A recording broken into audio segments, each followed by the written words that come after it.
এবং আমি ব্যক্তিগতভাবে বাংলাদেশে কোথাও বক্তব্য দিতে গিয়ে সরিষা সমপরিমাণ ইতস্তত বোধ করি না, চুল পরিমাণও ইতস্ত বোধ করি না। কিন্তু আমি যখন ব্যক্তিগতভাবে আল জামিয়া সালাফিয়া ডাঙ্গিপাড়ার বাইতুল হামদ জামে মসজিদে বক্তব্য দিই, তখন আমার ইতস্তত কাজ করে। এই জন্য যে সামনে তখন যে সমস্ত শিক্ষক মণ্ডলী বসা থাকেন, তারা আমার বক্তব্যের যে কোনো বাক্যে ভুল ধরে ফেলতে পারবেন বলে আমার দৃঢ় বিশ্বাস আছে, এবং এরকম ভুল ধরাও পড়েছে। তার মধ্যে উল্লেখযোগ্য হচ্ছে আমার উস্তাদ শ্রদ্ধেয় শাইখ আব্দুল খালেক আস-সালাফি হাফিজাহুল্লাহ। আমি একদিন বাইতুল হাম জামে মসজিদে জুমার খুতবা দিয়ে নেমেছি এবং উনি আমার হাদিসের বাক্যের মধ্যে একটা ভুল ধরিয়ে দিয়েছেন। তো এই জন্য বাংলাদেশের আর কোথাও বক্তব্য দিতে গিয়ে চুল পরিমাণ ইতস্ত বোধ করতে হয় না, কিন্তু জামিয়া সালাফিয়া ডাঙ্গিপাড়া পাওয়া রাজশাহীতে বক্তব্য দিলে আমি নিজেই ইতস্ত বোধ করি যে হয়তো আমার কোনো বাক্যে বা কোনো কথায় কেউ ভুল ধরে বসতে পারে। তো ঠিক একই অবস্থা আজকে, যেহেতু আজকে প্রায় সকল শিক্ষক মণ্ডলী আছেন এখানে, তা আমার বক্তব্যে তারা ভুল ধরতে পারবেন এটা আমি বিশ্বাস করি, এবং হতেও পারে এটাও বিশ্বাস করি। তো এটা বলে আমি যেটা বুঝাতে চাচ্ছি সেটা হচ্ছে যে আল জামিয়া সালাফিয়া ডাঙ্গিপাড়া পাওয়া রাজশাহী বাংলাদেশের একটি ব্যতিক্রম ধর্মী প্রতিষ্ঠান। এই প্রতিষ্ঠানে যেই মানের শিক্ষক মণ্ডলী আছে তা বাংলাদেশের আর দ্বিতীয় কোনো প্রতিষ্ঠান, হানাফে আহলে হাদিস নির্বিশেষে আর কোনো প্রতিষ্ঠানে আছে বলে আমার অবগতিতে নাই, এটা আমি দাবি করে বলতে পারি। তো আপনারা সকলেই দোয়া করবেন যেন আল্লাহ সুবহানাহু ওয়া তাআলা এই দ্বীনি শিক্ষা প্রতিষ্ঠানগুলোকে কবুল করে, আল্লাহুম্মা আমিন। এবং আমরা যে মাটিতে বসে আছি এই মাটিও 100, 150, 200 বছর থেকে অনাবাদ পড়ে আছে, এবং 100, 150, 200 বছর থেকে এই মাটিগুলো বিভিন্ন মসজিদ মাদ্রাসার নামে আছে। যেমন আল জামিয়া সালাফিয়া তেঘরা বিরল দিনাজপুরের মাটিও দীর্ঘ 200 বছরের পুরাতন মাটি। 200 বছর থেকে সেখানে একটি প্রতিষ্ঠান চলতো নিভু নিভু। সেই প্রতিষ্ঠানটি আজ অনেক চাঙ্গা এবং মজবুত এবং মানুষের মধ্যে সাড়া ফেলতে পেরেছে দিনাজপুর সহ রংপুর বিভাগে, আলহামদুলিল্লাহ। তো ঠিক অনুরূপী এই মাটিও দীর্ঘদিন থেকে অনাবাদ এবং অনুর্বর পড়ে আছে। শত শত বছর আগে মানুষজন দান করে গেছে মসজিদ এবং মাদ্রাসার জন্য। সেটা আল্লাহ সুবহানাহু ওয়া তাআলার সন্তুষ্টির কাজে লাগুক। যদিও আশেপাশের এলাকা তেমন ঘনবসতি নয়, আপনারা হয়তো যারা আজকে এখানে বসে আছেন সবাই বিভিন্ন দূর দূরান্ত থেকে এসেছেন। মোহনপুর বাগমারা থেকে আমি মানুষজন দেখলাম যাদের সাথে সাক্ষাৎ হলো। তা আপনারা যারা দূর দূরান্ত থেকে এসেছেন সকলকেই আন্তরিক অভিবাদন।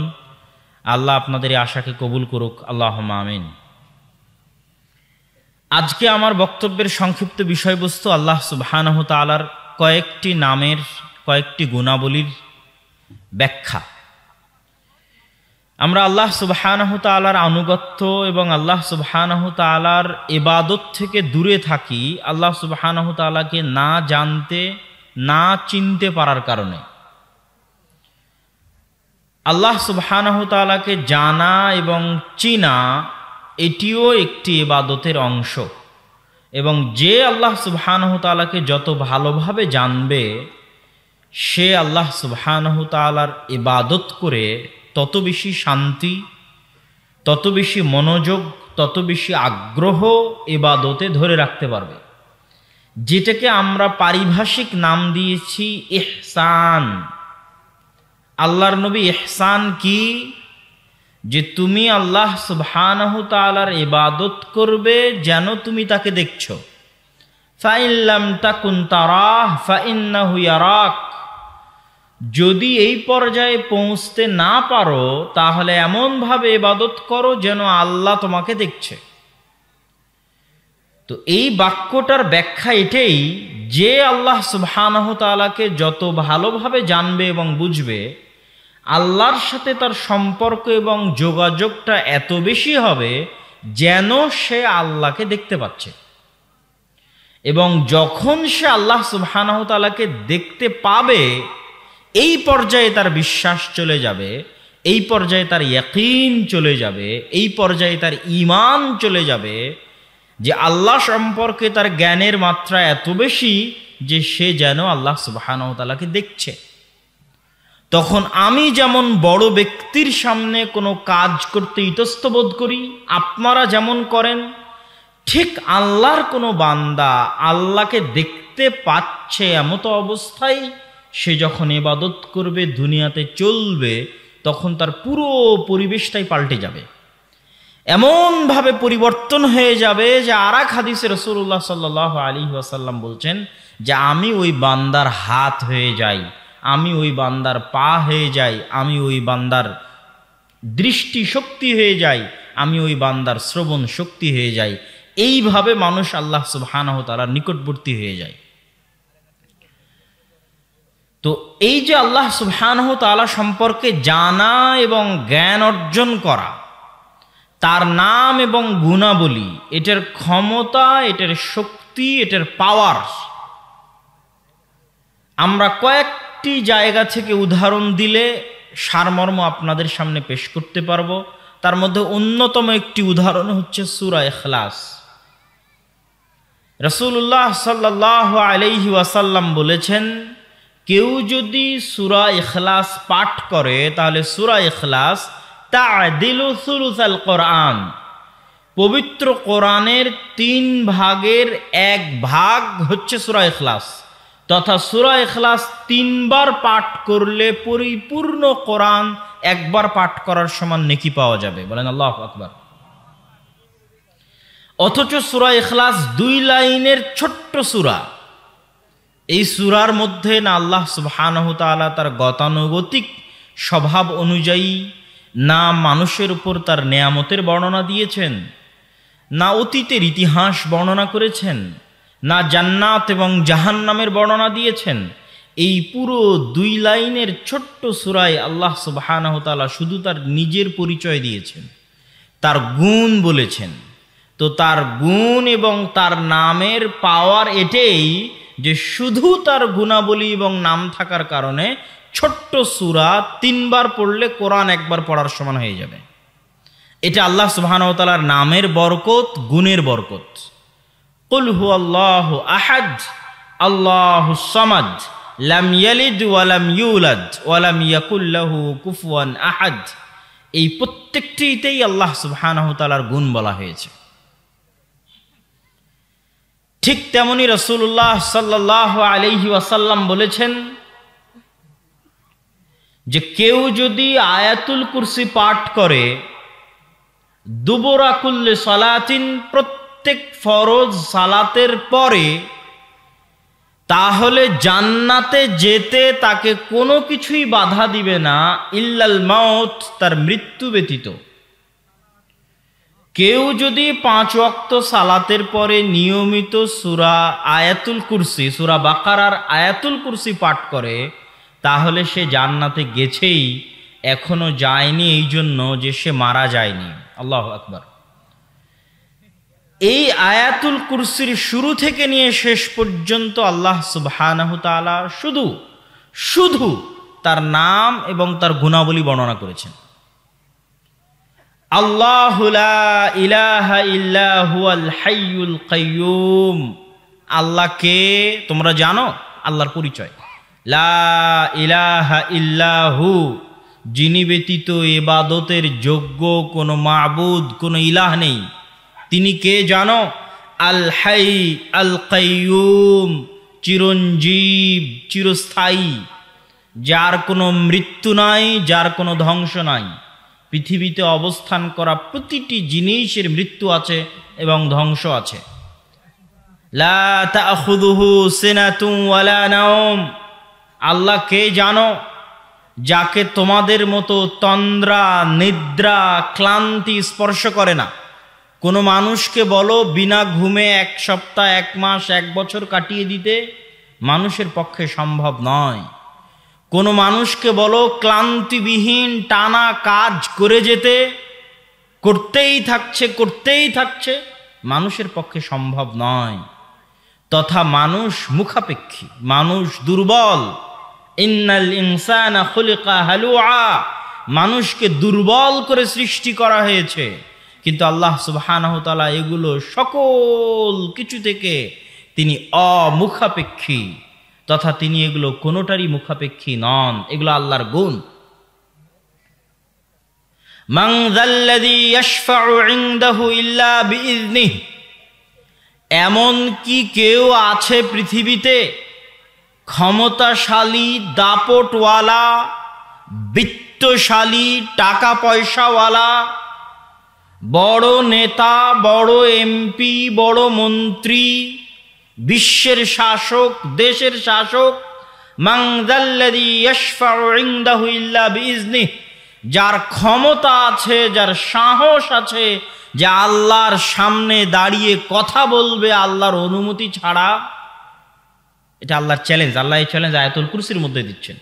এগুলো সবই আল্লাহ সুবহানাহু ওয়া তাআলার ক্ষমতা, আল্লাহ সুবহানাহু ওয়া তাআলার পাওয়ার, আল্লাহ সুবহানাহু ওয়া তাআলার গুণ, আল্লাহ সুবহানাহু ওয়া তাআলার জ্ঞান, এগুলোর বর্ণনা এই পুরো আয়াতুল কুরসির মধ্যে আল্লাহ সুবহানাহু ওয়া তাআলা দিয়েছেন।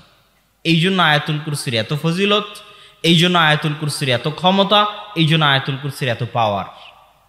কিন্তু আমাদের উদ্দেশ্য হচ্ছে এই আয়াতুল কুরসির মাধ্যমে, এই সূরা ইখলাসের মাধ্যমে আপনাদেরকে বুঝানো যে আল্লাহর নাম এবং আল্লাহর গুণাবলীর গুরুত্ব, তাৎপর্য কতখানি।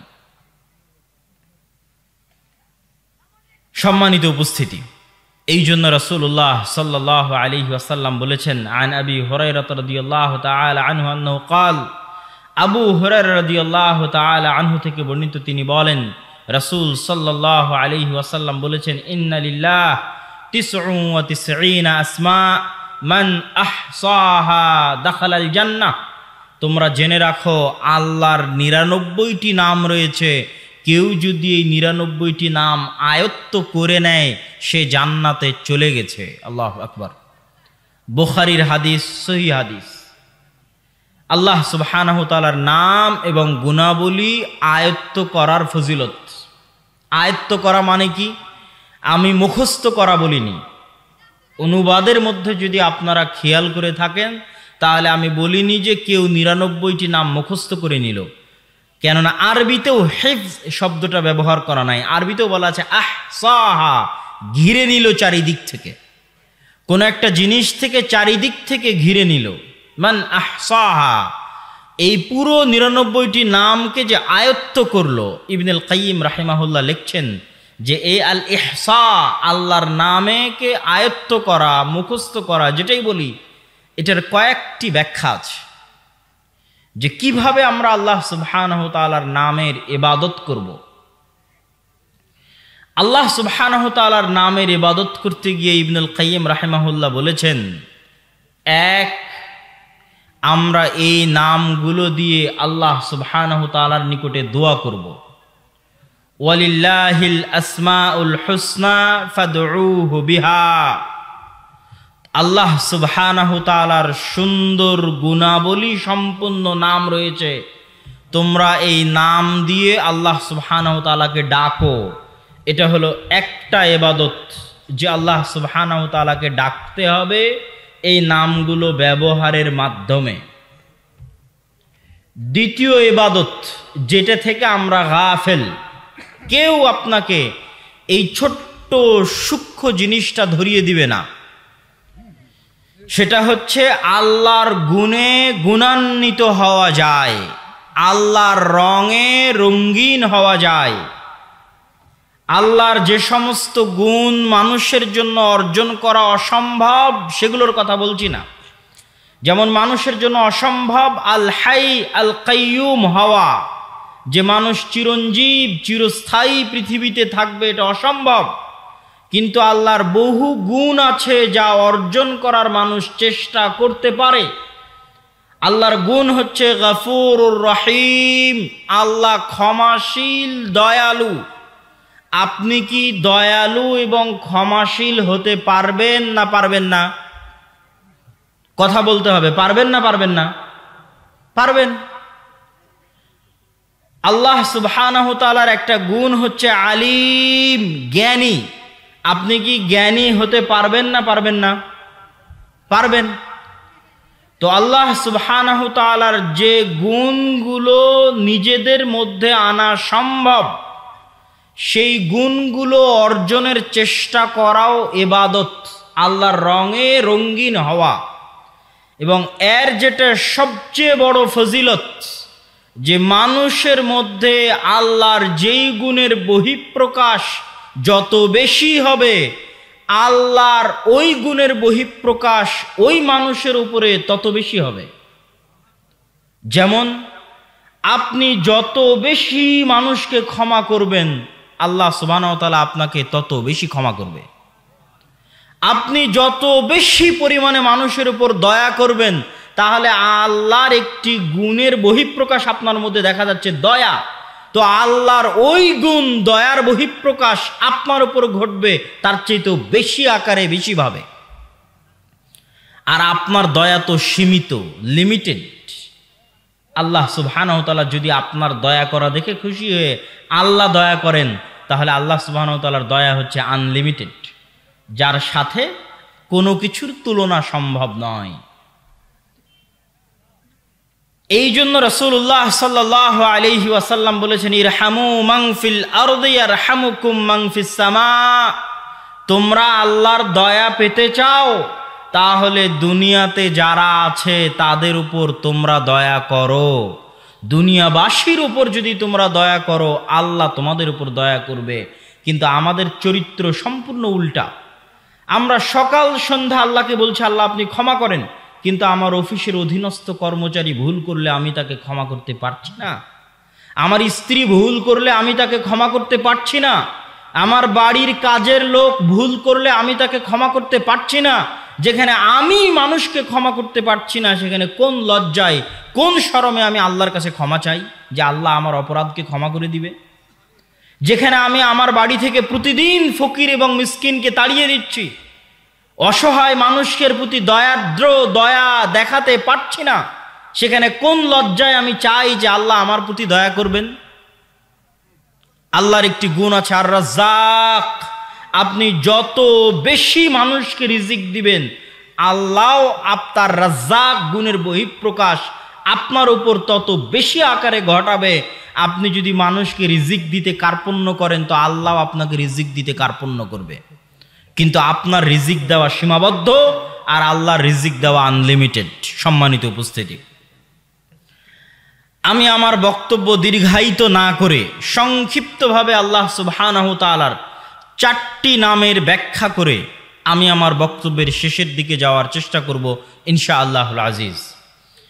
আল্লাহ সুবহানাহু ওয়া তাআলার একটি নাম হচ্ছে আস-সামাদ।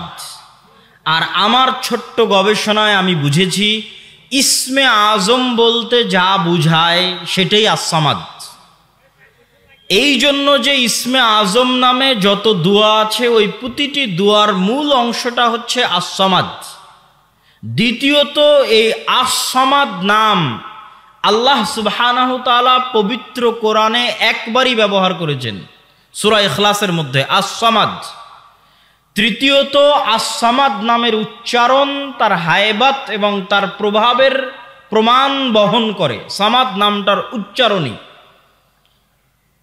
এবং ইসমে আজম সম্পর্কে যত দোয়া আছে, সকল দোয়ার মূল অংশ হচ্ছে আস-সামাদ। কুল হুয়াল্লাহু আহাদ, আল্লাহুস সামাদ। সামাদ কি? সামাদকে বাংলায় আমরা বিভিন্নভাবে অনুবাদ করার চেষ্টা করি, কিন্তু এই সামাদ শব্দের প্রকৃত অনুবাদ বাংলা ভাষায় ফুটিয়ে তোলা অসম্ভব।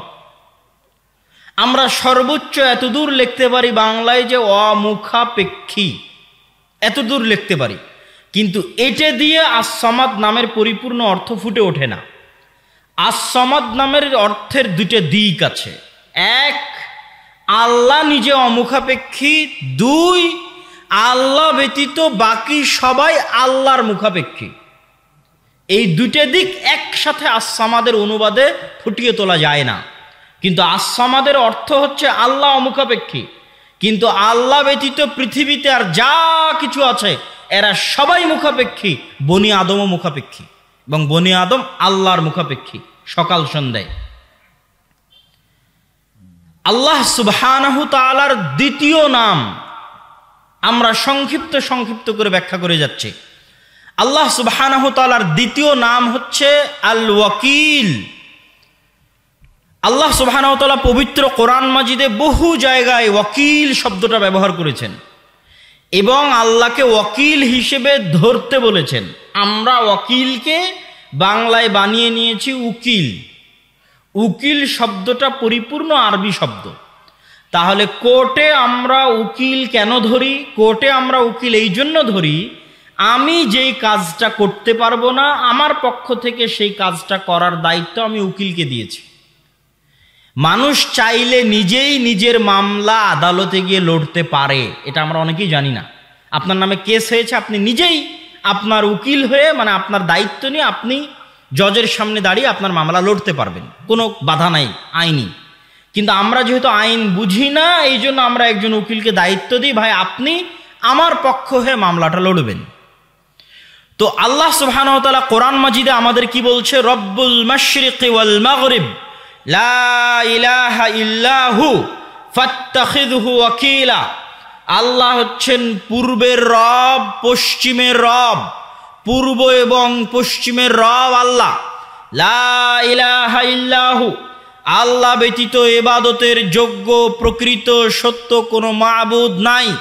ফাত্তাখিযহু ওয়াকিলা, তোমরা আল্লাহকে তোমাদের উকিল, মানে বাংলা ভাষায় উকিল, আরবিতে ওয়াকিল, তোমরা আল্লাহকে তোমাদের ওয়াকিল হিসেবে গ্রহণ করো।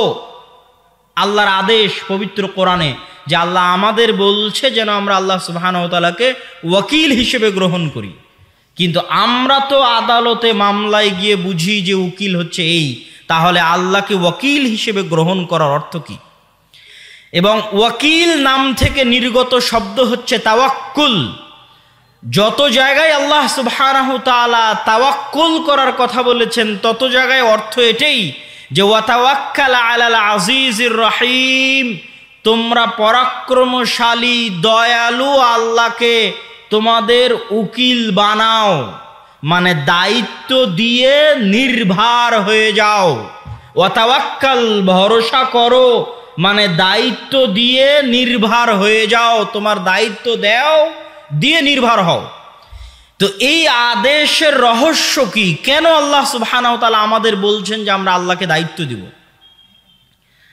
এটার ব্যাখ্যা আপনাদেরকে সংক্ষিপ্তভাবে আমি করার চেষ্টা করি। আল্লাহ সুবহানাহু ওয়া তাআলা আর এক আয়াতে বলছেন, ওয়া তাওয়াক্কাল আলাল হাই আল্লাযী লা ইয়ামুত, তোমরা দায়িত্ব দাও ওই সত্তাকে যিনি চিরঞ্জীব, কোনোদিন মারা যাবেন না। এটা আল্লাহ কারণ বলছেন যে কেন আপনি আল্লাহকে দায়িত্ব দিবেন। এখন যদি আপনি মারা যান আর আপনার ছোট দুইটা বাচ্চা থাকে, তো ছোট একটা বা দুটো বাচ্চার দায়িত্ব আপনি আপনার বোনকে বলছেন, বোন এবার আমার ছেলে মেয়ে দুটো এতিম হয়ে যাচ্ছে, দেখে রাখিস। আপনার ভাইকে বলছেন, আমার ছেলে মেয়ে দুটো এতিম হয়ে যাচ্ছে, দেখে রাখিস। আপনাকে হয়তো পুলিশে গ্রেফতার করে নিয়ে জেলে চলে যাচ্ছে, আপনি আপনার ভাইকে বোনকে বলছেন, আমি জেলে চলে গেলাম, আমার এই জিনিসগুলো দেখে রাখিস। আচ্ছা, আপনার কাছে কি কোনো গ্যারেন্টি আছে যে আপনার জেলে চলে যাওয়ার পর আর আপনার মৃত্যুর 1 সেকেন্ডের মাথায় তারা মারা যাবে না? কথা বলতে হবে, কোনো গ্যারেন্টি আছে? কোনো গ্যারেন্টি নাই। তাহলে তাকে আপনি কোন ভরসায় দায়িত্ব দিচ্ছেন? এই জন্য আল্লাহ বলছে ওয়াতাওয়াক্কাল আলাল হাই আল্লাযী লা ইয়ামুত, ওই সত্তাকে দায়িত্ব দাও যে কোনোদিন মারা যাবে না। তোমার ভাই, তোমার বোন, তোমার আত্মীয় স্বজন এখনই মারা যেতে পারে। তুমি দুনিয়া থেকে বিদায় নেওয়ার পরে কেন, আগেও মারা যেতে পারে। অতএব তুমি তাদেরকে কোন ভরসায় তোমার ইতিম ছেলে মেয়ের দায়িত্ব দিচ্ছ? কোন ভরসায় তোমার পরিবারের দায়িত্ব দিচ্ছ? দায়িত্ব দাও তার প্রতি যিনি কোনো দিন মারা যাবেন না। তোমার বংশ গোষ্ঠী যদি দুনিয়া থেকে নির্মূল হয়ে যায়, তবু আল্লাহ সুবহানাহু ওয়া তাআলা চিরঞ্জীব হিসেবে থাকবে এবং তোমার দেওয়া দায়িত্ব পালন করবে। তোমরা দেখোনি পবিত্র কোরআনে আল্লাহ সুবহানাহু ওয়া তাআলা 2 জন ইতিমের সন্তান সম্পদ ফিরিয়ে দিয়েছে, 2 ভাইয়ের সম্পদ ফিরিয়ে দিয়েছে নবী পাঠিয়ে, আর খিজির আলাইহিস সালাতু ওয়াস সালামকে পাঠিয়ে। ওদের কেউ ছিল না বংশবুনিয়াদ, কিন্তু বাপ মা দায়িত্ব দিয়ে গেছিল আল্লাহকে। তাদের পিতামাতা সৎ ছিল, তারা মরার সময় সম্পদ সন্তানের কাছে বুঝিয়ে দেওয়ার দায়িত্ব দিয়েছিল আল্লাহকে, যে আল্লাহ আমরা তো মারা যাচ্ছি, আমার 2 এতিম ছেলে মেয়ে রেখে যাচ্ছি, এই সম্পদগুলো যেন তারা বুঝে পায়, দায়িত্ব তোমাকে দিয়ে গেলাম। আল্লাহ সুবহানাহু ওয়া তাআলা পবিত্র কোরআন মাজিদে আরো কিছু কারণ উল্লেখ করেছেন যে কেন আমরা আল্লাহ সুবহানাহু ওয়া তাআলাকে দায়িত্ব দিব। আল্লাহ সুবহানাহু ওয়া তাআলা বলছেন, ওয়ালিল্লাহি মা ফিস সামাওয়াতি ওয়াল আরজ ওয়া কাফা বিল্লাহি ওয়াকিলা। আল্লাহ সুবহানাহু তাআলার রাজত্ব প্রত্যেক ক্ষমতায় আসমান এবং জমিন এবং তার মাঝে যা কিছু আছে সকল কিছু রয়েছে। আর আল্লাহকে যদি তোমরা দায়িত্ব দাও তো আল্লাহ দায়িত্বশীল হিসেবে তোমাদের জন্য যথেষ্ট। এখানে দ্বিতীয় কারণ বলা আছে আপনি কেন আল্লাহকে দায়িত্ব দিবেন। আজকে এই বাক্যের অর্থটা আমি খুব ভালোভাবে এই জন্য অনুভব করতে পারি, প্রত্যেক যারা বিদেশে গেছে তারা বুঝতে পারবে। আপনি আজ পলাশিতে আছেন, বাগমারায় আছেন, মোহনপুরে আছেন, তো মোহনপুরের এমপির সাথে ভালো খাতির। আচ্ছা, সৌদি আরবে বিপদে পড়লে আপনার মোহনপুরের এমপি বাঁচাতে পারবে আপনাকে? পারবে? আপনি আমেরিকা ইংল্যান্ডে গিয়ে যদি বিপদে পড়েন, আমার প্রধানমন্ত্রী 1000 বার কল দিলে তাদের ধরার সময় নাই, কোনো গুরুত্ব নাই, ভ্যালু নাই। তো আমি ইংল্যান্ডে বিপদে পড়লে আমার প্রধানমন্ত্রী আমাকে বাঁচাতে পারবে না। আমার প্রধানমন্ত্রী ইংল্যান্ড, আমেরিকা, সৌদির কথা বাদ দিলাম, আমি যদি জঙ্গলে গিয়ে বিপদে পড়ি, তো জঙ্গলে গিয়ে কি আমাকে কেউ সহযোগিতা করতে পারবে? আমার এমপি, মন্ত্রী, চেয়ারম্যান, আমেরিকার প্রেসিডেন্ট, প্রধানমন্ত্রী পারবে না। এখানে দ্বিতীয় কারণ আল্লাহ বলেছে ওয়ালিল্লাহি মা ফিস সামাওয়াতি ওয়া মা ফিল আরজ। আসমান আর জমিনের মধ্যে তুমি যেখানেই থাকো না কেন, ওখানে রাজত্ব কার? আল্লাহর। তাহলে তুমি একে একে মানুষকে কেন দায়িত্ব দিয়ে বেড়াচ্ছ? ওয়া কাফা বিল্লাহি ওয়াকিলা। পৃথিবীর প্রতিটি ইঞ্চি মাটিতে আল্লাহর রাজত্ব আছে, আল্লাহর ক্ষমতা আছে। অতএব তুমি পৃথিবীর যেখানেই থাকো না কেন তোমার দায়িত্ব আল্লাহকে দাও, আল্লাহ তোমার দায়িত্বশীল হিসেবে যথেষ্ট। আল্লাহু আকবার। আল্লাহ সুবহানাহু ওয়া তাআলা তাকে দায়িত্বশীল করার জন্য তৃতীয় আর একটা কারণ বলছেন, ওয়া তাওয়াক্কাল আলাল্লাহ ইন্নাহু হুয়াস সামিউল আলিম। এই মাটির ঘরে যখন ঢুকলাম তখন মোবাইলের নেটওয়ার্ক কাজ করেনি। যে কোনো মুহূর্তে দেশের ইন্টারনেট যখন শাটডাউন হয় তখন ইন্টারনেট কাজ করে না।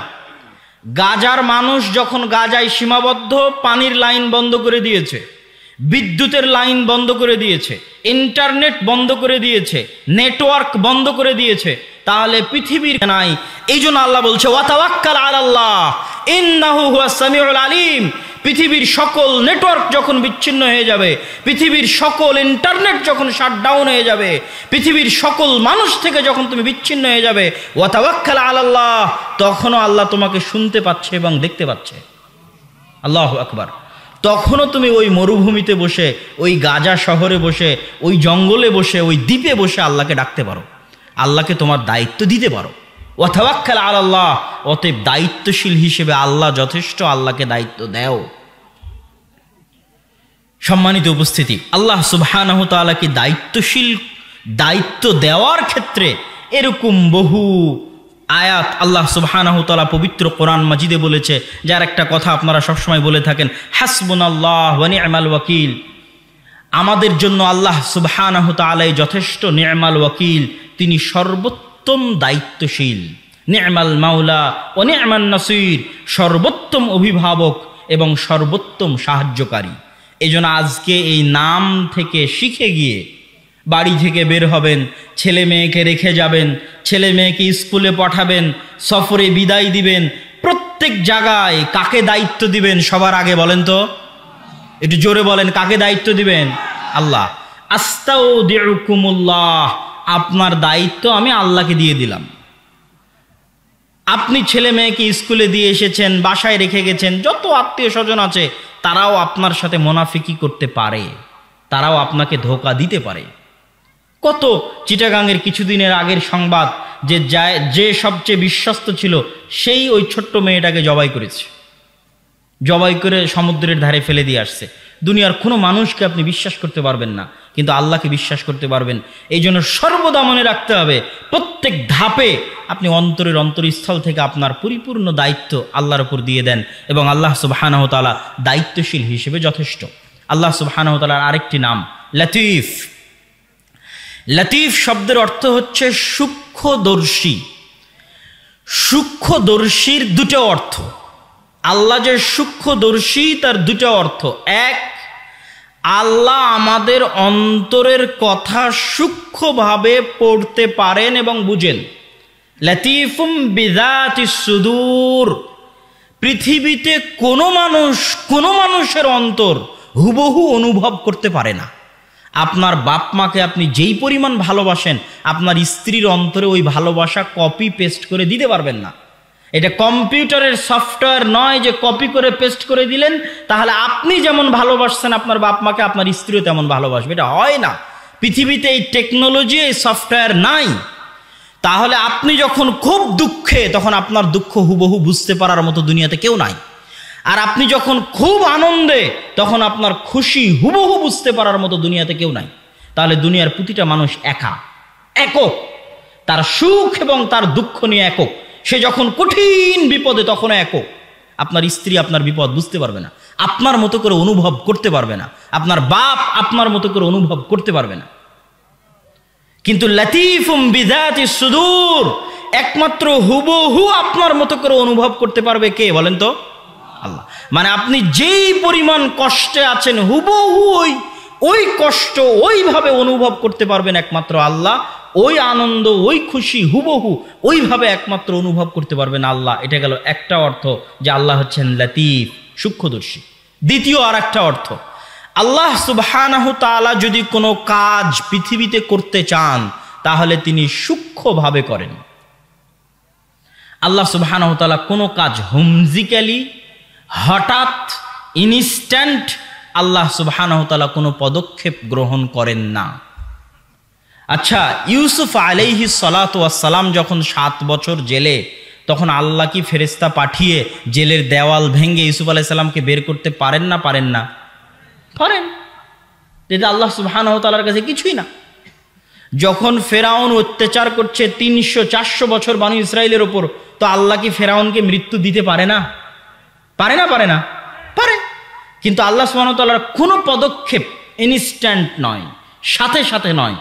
আল্লাহ সুবহানাহু ওয়া তাআলা যেটা করেন খুবই সূক্ষ্মভাবে করেন। এটার একটা প্রমাণ দিই। এটার প্রমাণ কোরআনের একটি আয়াত থেকে দিই। সেটা হচ্ছে ইউসুফ আলাইহিস সালাতু ওয়াস সালাম স্বপ্নে দেখলেন, ইয়া আবাতি ইন্নী রাআইতু আহাদা আশারা কাওকাবা, হে আমার বাবা, আমি দেখছি 11টা তারকা আমাকে সিজদা করছে। তো এই 11টা তারকার সিজদার বাস্তবায়ন 1 সেকেন্ডে সম্ভব। 1 সেকেন্ডে সম্ভব যে ওনার 11 ভাই ওনাকে এসে সিজদা করবে, ব্যাস হয়ে গেল। কিন্তু এই 11টা তারকা সিজদা করবে ওনাকে, এটা বাস্তবায়ন হতে সময় লাগলো 40 বছর। এবং ওই 40 বছরে ইউসুফ আলাইহিস সালাতু ওয়াস সালাম কুয়াতে নিক্ষিপ্ত হলেন, কুয়া থেকে উঠে বাজারে বিক্রি হলেন, কৃতদাস হিসেবে মানুষের বাড়িতে কাজ করলেন, মিথ্যা অপবাদে জেলখানায় গেলেন, জেলখানা থেকে বের হয়ে মন্ত্রী হলেন। তারপরে তার ভাইয়েরা তার কাছে আসলো, তখন এবার তার ভাইয়েরা তাকে সিজদা করলো। তখন কোরআন বলছে, কোরআনে আল্লাহ বলছে যে ইউসুফ আলাইহিস সালাতু ওয়াস সালাম বলছেন, ইন্না রব্বি লাতীফুল লিমা ইয়াশা।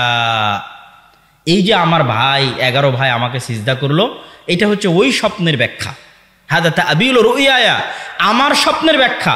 কিন্তু আমার প্রতিপালক খুবই সূক্ষ্মদর্শী, তিনি ইনস্ট্যান্ট, এক ধাপে 1 মিনিটে কোনো কাজ করেন না, তার প্রতিটা কাজ সূক্ষ্ম। এই জন্য আপনি যখন দেখছেন আপনার সামনে ঘন বিপদ, তো হতাশ হওয়ার কিছু নাই। এই বিপদ এক সময় কেটে গিয়ে ভালো দিন আসবে, যেটা আপনি জানেন না, কেননা আল্লাহ সাথে সাথে আপনার ওই বিপদ দূর করবেন না। এর জন্য আল্লাহ সুবহানাহু ওয়া তাআলা পৃথিবীতে ওসিলা তৈরি করবেন, ওয়াসাইল তৈরি করবেন। ফেরাউনকে ডুবিয়ে মারার জন্য আল্লাহ ওয়াসাইল তৈরি করেছেন। মুসা আলাইহিস সালামকে পাঠিয়েছেন, দীর্ঘদিন যাবৎ মুসা আলাইহিস সালামকে লালন পালন করেছেন। তারপরে মুসা আলাইহিস সালামের সাথে কত ঘটনা, জাদুকরদের ঘটনা, 9-10 রকমের আযাব ফেরাউনের উপর, ফেরাউনের ঈমান না আনয়ন করা, সব মিলিয়ে একটা সময় মুসা আলাইহিস সালাম যখন পালিয়ে যাচ্ছেন, তারপরে তখন ফেরাউন সেখানে ডুবে মারা যাচ্ছে। তো কোনো কিছু আল্লাহ সুবহানাহু ওয়া তাআলা ইনস্ট্যান্ট সাথে সাথে বাস্তবায়ন করবেন না, তিনি বাস্তবায়নের সূক্ষ্মদর্শী। মানুষও বুঝতে পারবে না যে আল্লাহ সুবহানাহু ওয়া তাআলা এই কাজ কিভাবে করবেন। আজকে আমাদের আলোচনার আল্লাহর গুণাবলীর শেষ নাম আশ-শাকুর, আল্লাহ সুবহানাহু ওয়া তাআলা শুকরিয়া আদায়কারী। আজকে আপনারা এই অনুষ্ঠানে দূর দূরান্ত থেকে এসেছেন, তো আমি আপনাদের শুকরিয়া আদায় করছি। আপনি আমাকে বিপদে সহযোগিতা করলে আমি আপনার শুকরিয়া আদায় করব, আমি আপনার করলে আপনি আমার শুকরিয়া আদায় করবেন। তো আমরা আল্লাহর কি উপকার করেছি যে আল্লাহ আমাদের শুকরিয়া আদায় করবে? আমার প্রশ্ন কি বুঝতে পারছেন? আল্লাহ যে তার নাম বললেন যে আল্লাহ হচ্ছেন শাকুর, শুকরিয়া আদায়কারী, তো আমরা আল্লাহর কি উপকার করলাম আর আমাদের কি উপকার করার সামর্থ্য আছে যে আল্লাহ আমাদের শুকরিয়া আদায় করবেন? নাই।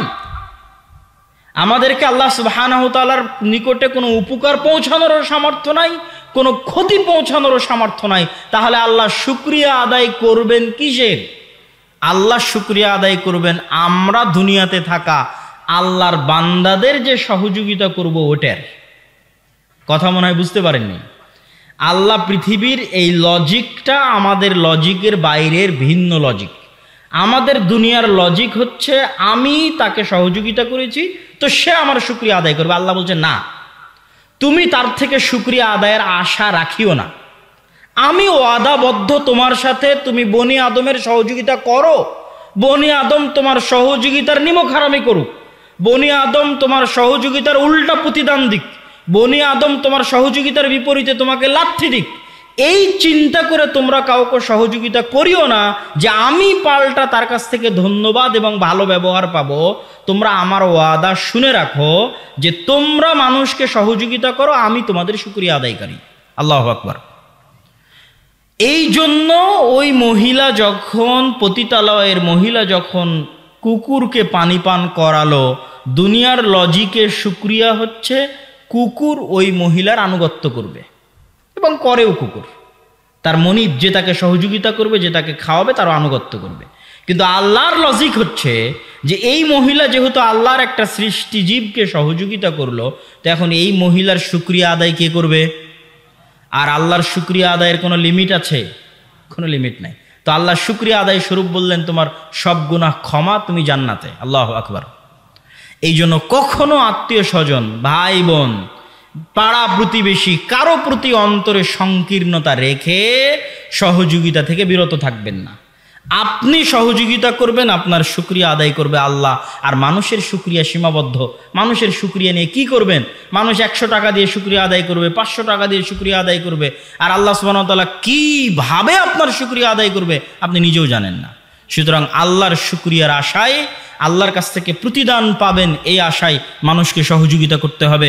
সম্মানিত উপস্থিতি, আমি আমার বক্তব্যের শেষের দিকে গিয়ে আপনাদেরকে উদাত্ত আহ্বান জানাতে চাই যে আল জামিয়া সালাফিয়া ডাঙ্গিপাড়া পবা রাজশাহীতে আগামী 23 ও 24 নভেম্বর তথা এক সপ্তাহ পরেই সালাফি কনফারেন্স আছে। দেশ এবং বিদেশের আলেম ওলামাগণ উপস্থিত থাকবেন। উক্ত সালাফি কনফারেন্সের প্রচার প্রসার সহ বিভিন্ন এলাকা থেকে আপনাদের অংশগ্রহণ করার উদাত্ত আহ্বান জানাচ্ছি। পাশাপাশি আজকে যদি মাসিক আল ইতিসাম সহ আমাদের বই পুস্তক থাকে সেগুলো মূল্যায়ন করার চেষ্টা করবেন। এই আহ্বান আপনাদের সামনে রেখে আমাদের দাওয়া ইলাল্লাহর মসজিদ ভিত্তিক মক্তবের কার্যক্রম সম্পর্কে আপনারা অবগত আছেন এবং মসজিদ ভিত্তিক মক্তবের কার্যক্রম যেভাবে পরিচালনা হচ্ছে আপনারা আল্লাহর কাছে দোয়া করবেন আল্লাহ যেন এটাকে কবুল করে। আল্লাহুম্মা আমিন। আমরা প্রায় 4টি জেলা সফর করে 126টি মসজিদে গিয়ে প্রায় 250-র কাছাকাছি মক্তব আমরা উদ্বোধন করেছি এবং এই সফর আমাদের রাজশাহীর সালাফি কনফারেন্সের পরে পুনরায় শুরু হবে ইনশাআল্লাহ। আপনারা যারা যেখান থেকে এসেছেন নিজ নিজ এলাকায় ফিরে গিয়ে মসজিদ ভিত্তিক দিন শিক্ষা কার্যক্রমকে চাঙ্গা করুন, মজবুত করুন। যে মসজিদে মক্তব আছে সেই মক্তবকে কিভাবে উন্নত করা যায় আমাদের সাথে যোগাযোগ করে আমাদের সিলেবাস নিয়ে, আমাদের যে ম্যানেজমেন্ট সিস্টেম আছে সেটা নিয়ে সেই মসজিদের মক্তবগুলোকে উন্নত করুন এবং মুসলমানদের সন্তানের দিন শিক্ষার ব্যবস্থাকে নিশ্চিত করুন। আপনাদের সামনে এই দাবি, এই দাওয়া রেখে আমি আমার সংক্ষিপ্ত বক্তব্য এখানেই শেষ করছি। আসসালামু আলাইকুম ওয়া রাহমাতুল্লাহি ওয়া বারাকাতুহু।